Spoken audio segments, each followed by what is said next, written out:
Olá IPCA, hoje é sexta-feira, dia 24 de outubro de 2014. Nós estamos juntos há 789 dias lendo a Bíblia e hoje leremos os capítulos 1 a 5 do primeiro livro das Crônicas. Vamos fazer um grande retrocesso aqui para entender por que estamos vindo para este livro agora. Você estudou conosco ao longo de toda a nossa leitura do Antigo Testamento que por volta do ano 1000 a.C., Davi se torna o rei de Israel.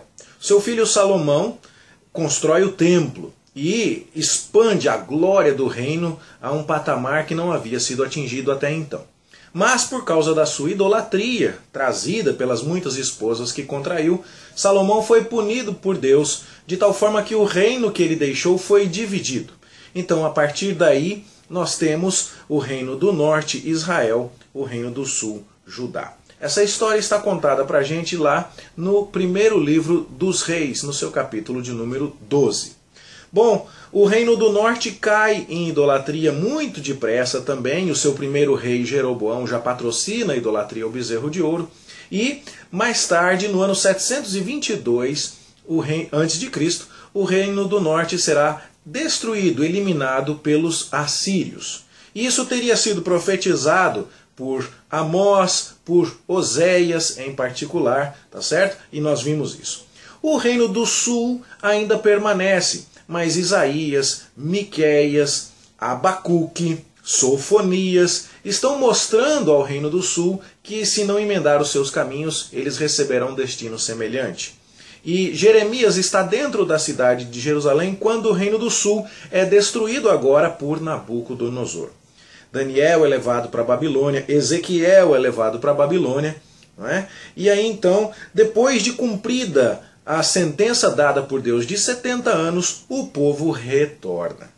Quando o povo retorna na liderança de Zorobabel e de Josué. Época do profeta Ageu, época do profeta Zacarias, como a gente andou estudando.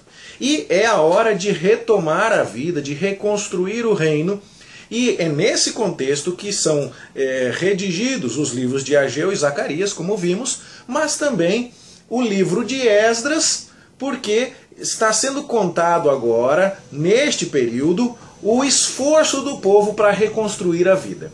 E o livro das Crônicas, finalmente chegamos em Crônicas, pertence a esse período. Só que o livro das Crônicas é uma enciclopédia histórica e teológica. O livro das Crônicas vai recontar a história que eu acabei de contar para você muito resumidamente, desde lá, especialmente o tempo de Davi, para mostrar que o povo de Deus ao longo da história foi tendo sucesso quando era fiel e fracasso quando era infiel. Recebia bênçãos quando obedecia e maldições quando desobedecia. Crônicas vai recontar a história de tal forma que as pessoas que voltaram do cativeiro da Babilônia pudessem olhar para a fidelidade de Deus, para as promessas de Deus e ter coragem para fazer a obra que já tinha sido exortado a fazer por boca de Ageu, por boca de Zacarias, e que agora era conclamado a fazer, inicialmente pela liderança de Zorobabel, governador, e Josué, sacerdote, mas um pouco de tempo depois, na liderança de Esdras, sacerdote, e Neemias, governador. Então, o livro das Crônicas é dessa época. Só que agora, nós só estamos lendo, hoje e amanhã, os 9 primeiros capítulos do primeiro livro das Crônicas. E essa foi a única parte desses 2 livros que a gente ainda não leu. Mas por que a gente já leu o resto, se esse livro foi escrito na época pós-exílica? Nós já lemos o resto porque quando estudamos a vida de Davi, a vida de Salomão, a vida dos reis, tanto do Reino do Norte quanto do Reino do Sul, nós tínhamos informações a respeito deles quando a história foi contada no livro dos reis, ou até mesmo no livro de Samuel, e depois quando ela foi recontada no livro das Crônicas. E a gente deixou bem claro para você, ao longo da exposição, que eram perspectivas diferentes, a do escritor de reis e a do cronista. Então, a gente contava já a história e mostrava para você que era a mesma história, escrita em momentos diferentes, e com ênfases diferentes, mas as informações a gente já obteve. Se você quiser se lembrar disso, você pode consultar os vídeos anteriores da nossa maratona. Você vê que hoje estamos no dia 789 e nós estudamos o capítulo 10 de 1 Crônicas no dia 520. E nós estudamos os capítulos 11 e 12 de 1 Crônicas no dia 529. E dali para frente a gente foi caminhando junto com Reis e com Crônicas. Então isso deve dar a você as explicações necessárias. Por que, afinal de contas, estamos lendo estes capítulos só agora? É porque deixamos isso para lembrar a você que o livro das Crônicas, na verdade, vem desse período.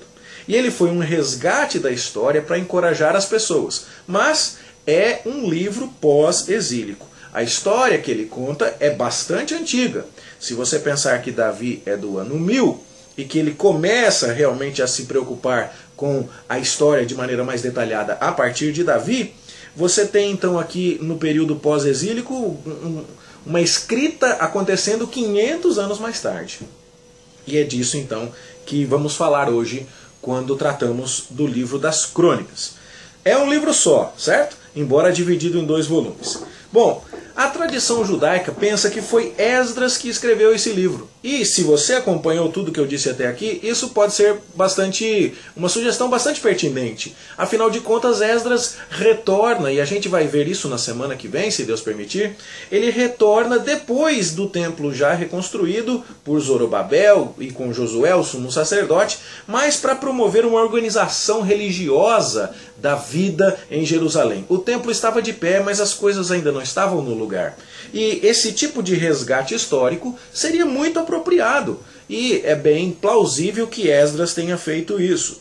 Até porque o livro relata muitas preocupações com o templo, com o sacerdócio, com a música do templo. E sempre que a gente estudou Crônicas nos vídeos anteriores, você nos viu falando um pouco a respeito disso.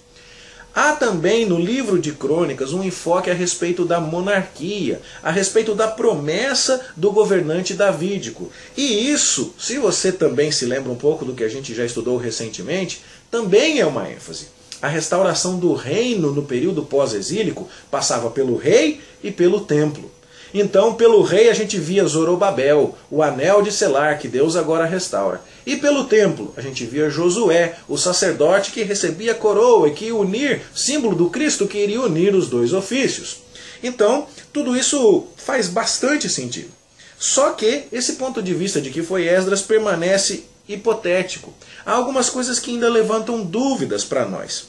Por exemplo, o fato de que Esdras em pessoa vai combater e muito, e a gente vai ver isso na semana que vem, as uniões dos israelitas com mulheres estrangeiras. Isso estava roubando a identidade nacional e diluindo o temor de Deus entre o povo. Mas no livro das Crônicas nós não temos nenhuma evidência de preocupação com casamentos mistos. Não se fala nisso aqui. Certo? Então alguns olham e dizem assim, é melhor ter cuidado, porque pode não ser Esdras. E aí outros tentam responder, mas Esdras pode ter escrito primeiro o livro das Crônicas, numa época em que os casamentos mistos ainda não tinham mostrado toda a preocupação que deveriam gerar. Tudo isso é possível, nada disso é garantido, não temos como ser mais assertivos do que isso em nenhum lugar. O fato é que a história que temos contada aqui, ela é seletiva. Há algumas coisas que foram contadas pelo cronista que não tinham sido contadas pelo escritor de Reis, que não tinham sido contadas por Samuel, pelo livro de Samuel, não é? Quando foi escrito. E então, os fatos que foram pinçados da história são usados aqui para tentar passar uma mensagem. Vamos reconstruir o reino. E pelo fato de haver muita coisa em Crônicas que não foi contada nos outros livros que temos na Bíblia, é muito interessante notar que alguns textos da Septuaginta, a tradução grega do Antigo Testamento, se referem ao livro de Crônicas como o livro das coisas omitidas. Ou seja, há algumas coisas da história que não tinham sido contadas e que Crônicas passa a nos contar no período pós-exílico para lembrar algumas verdades que deveriam encorajar o povo. Tá certo? Bom, Com tudo isso em mente, a gente pode seguir para a leitura destes capítulos iniciais de Crônicas, que é uma leitura difícil para nós, porque tem muita genealogia, aquele monte de nome em que a gente fica meio perdido e entediado lendo. Isso para nós, porque se você conversa com pessoas, até hoje, não é? Lá do contexto oriental, com beduínos, aquelas pessoas são capazes de falar de cor para você 50, 60 ascendentes deles, sem perder ninguém. É muito importante para aquelas pessoas, para aquela cultura, até hoje, a identificação de suas raízes. E é isso que o cronista está fazendo. Ao selecionar pessoas de toda a história bíblica disponível até aqui, e pense comigo, Crônicas já está no final do Antigo Testamento. Então há muita história para trás. E o cronista começa aonde? Veja capítulo 1, verso 1. Ele começa com Adão. Ele começa no começo. E aí ele passa por Noé no verso 4, passa pelos filhos de Sem no verso 17, chega a Abraão no verso 28, a Isaac, Esaú e Jacó, Israel no verso 34, e vai chegar então aos filhos de Jacó, de Israel, no capítulo 2, verso 1. Então, com isso, você já começa a ver que o cronista está dizendo: nós somos um povo escolhido por Deus dentro da raça humana. Somos um povo com quem Deus tem um pacto, uma aliança, para quem Deus fez promessas. E isso é lembrado de uma forma só genealógica. Só de contar a genealogia, estas coisas estão sendo lembradas. Deus soberanamente, graciosamente, tem um pacto conosco que somos o seu povo. Isso devia já nos encorajar a trabalhar na reconstrução do seu reino. Quando você começa a ver os dados que são registrados aqui, especialmente a partir do capítulo 2, você vai ver que não se fala apenas em pessoas, mas se fala nos lugares em que essas pessoas moraram. Por exemplo, o verso 23 do capítulo 2 diz que eles tomaram aldeias de Jair. Verso 55 do capítulo 2 diz que algumas famílias habitavam em Jabes. Verso 33 do capítulo 4 fala: estas foram as suas habitações. O verso 31 fala: estas foram as suas cidades. E aí, então você começa a ver que, além de contar para os que retornaram do exílio quais eram os seus ascendentes, escolhidos por Deus e alvos de promessas sagradas, o cronista também está contando onde foi que essas pessoas moraram e quais foram as conquistas que elas fizeram. Ou seja, o cronista está dizendo: gente, corre um sangue na veia de vocês, que é o sangue daqueles que foram escolhidos por Deus. Seus ancestrais, quando obedeceram, foram abençoados por Deus de tal forma que ocuparam outras cidades.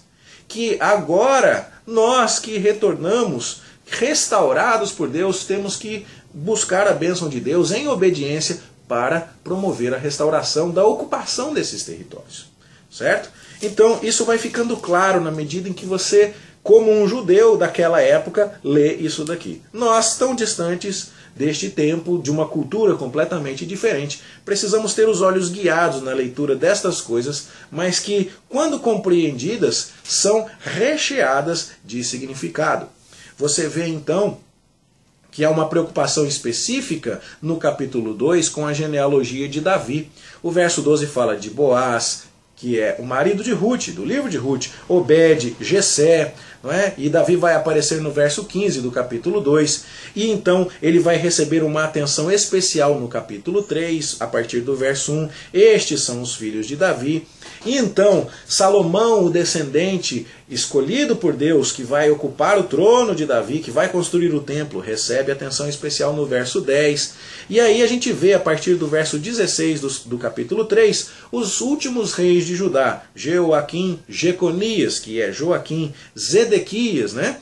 E aí a gente vê, inclusive, verso 17, os filhos de Jeconias, o cativo, que foi levado para o cativeiro. Então, se o autor de Crônicas já consegue me dizer quem era Joaquim, é porque ele escreveu depois disso. Se ele fala no verso 19, inclusive, do Zorobabel, é porque ele está escrevendo depois disso também.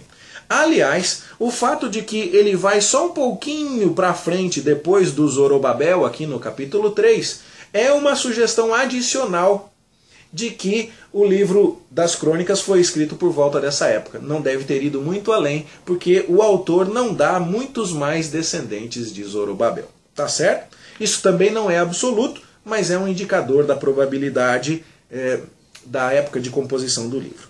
Bom, a partir do capítulo 4, a gente está retomando a lista de descendentes de Judá dentro das tribos de Israel.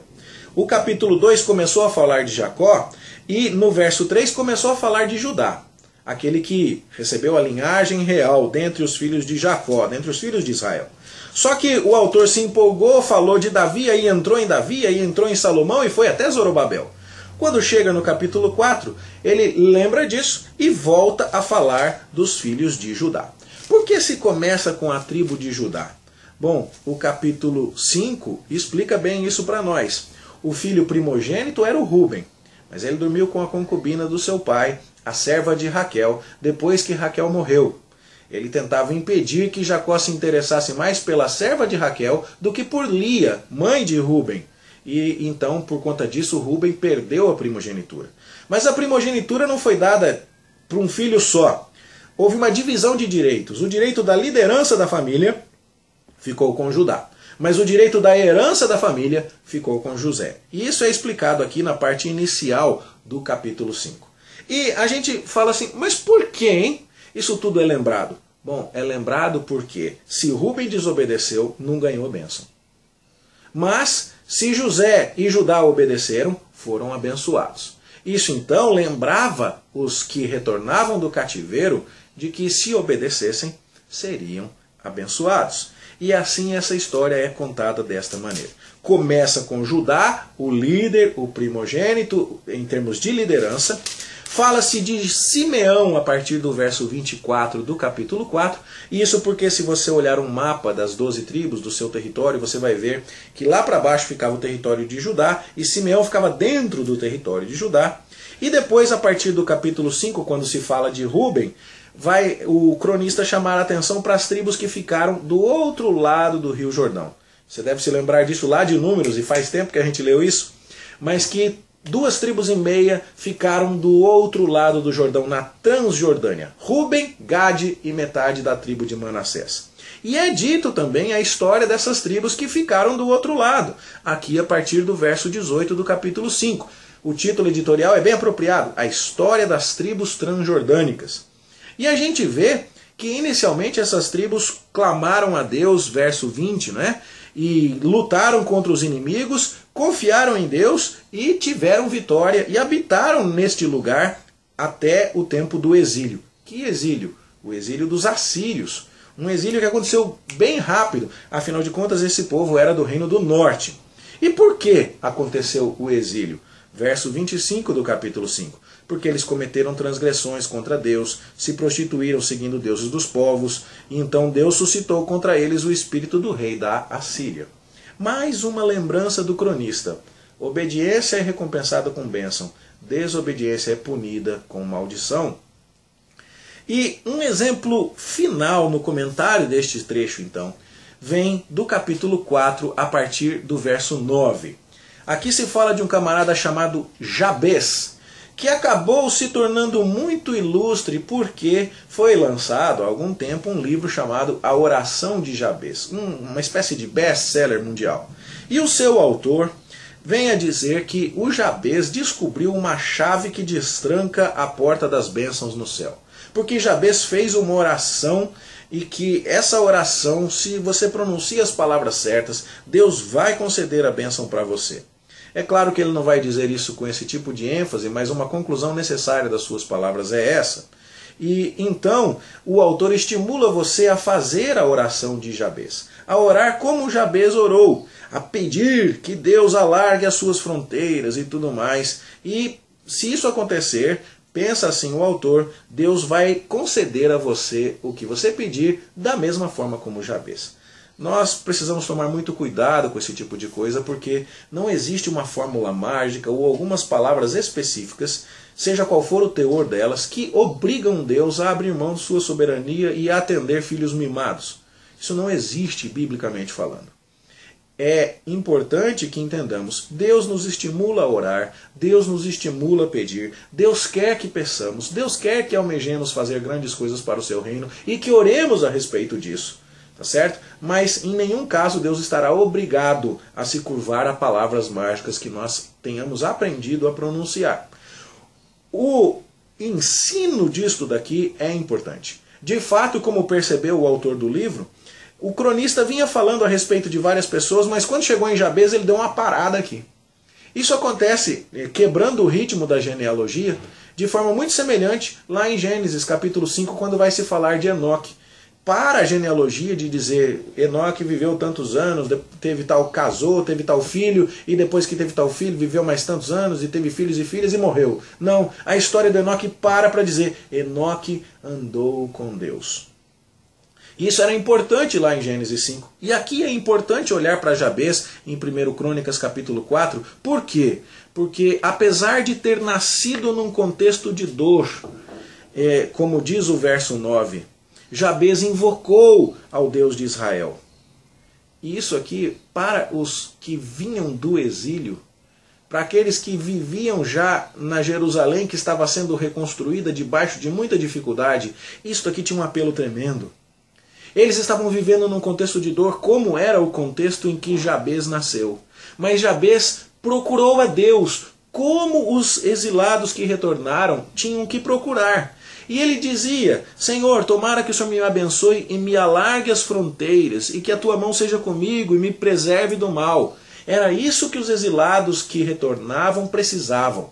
Da proteção de Deus, da bênção de Deus, e que Deus alargasse as suas fronteiras. Eles precisavam ocupar de novo aquele território. Por isso que esses capítulos tanto falam nos lugares em que as pessoas habitavam.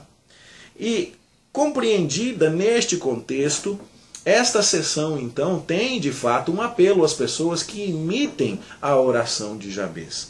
Que mesmo vivendo num contexto de dor, que busquem a Deus, que façam isso de tal forma que desejem que as suas fronteiras, inclusive territoriais, sejam alargadas, porque este era o assunto do reino de Deus que estava em processo de restauração. Então, embora haja um exemplo aqui a ser imitado, nós precisamos entender. Isto era dito em termos de território para os que retornavam do cativeiro e precisavam reconstruir o reino. Era necessária obediência. E a promessa de Deus de que os reconstruiria a nação e que abençoaria o povo arrependido, de fato era uma realidade. No entanto, precisamos tomar cuidado para não fazer disso aqui uma fórmula mágica que obriga a Deus. Isso é coisa de bruxo. Isso é bruxaria. Isso é coisa de alguém que acha que se colocar num caldeirão os ingredientes certos, pode asa de morcego, cabelo do peito do rato e outra coisa desse tipo, vai, mistura, faz uma poção mágica, bebe numa colher com 3 gotas de baba de sapo, numa noite de lua cheia, e Deus agora fica obrigado a te responder. Isso é bruxaria. Não existe nenhuma palavra que obrigue Deus a nada. Mas é importante olhar para isso aqui e ver. Havia um exemplo a ser comunicado aqui. Mesmo vivendo num contexto de dor, era intenção do cronista lembrar aos que retornaram do cativeiro: nós temos um pacto com Deus. Nós somos o povo que Deus soberanamente escolheu. Deus tem formado o nosso povo desde os dias de Adão. Deus tem conduzido a nossa história por Abraão, Isaque e Jacó, pelas 12 tribos. Deus nos deu essa terra. Nossos antepassados a ocuparam. E quem desobedeceu a Deus foi exilado, como foi o caso das tribos da Transjordânia. Mas quem obedeceu a Deus prosperou, como foi o caso de Jabez e como foi o caso de muitos outros. Então, sigamos este exemplo, lembremos desta história e trabalhemos para Deus. Esta é a mensagem que temos a comentar com você por enquanto. Amanhã, se Deus permitir, nós vamos ver a segunda parte aí dessas genealogias, dos capítulos 6 a 9. Mas cremos que as maiores informações a comunicar já foram transmitidas a você. Espero que isso abençoe a sua vida, ajude você a ter uma compreensão de como foi que o Antigo Testamento foi formado, e que, extraindo lições preciosas, você cresça na graça e no conhecimento do nosso Deus. Boa leitura, bom estudo para você e até amanhã, se Deus quiser.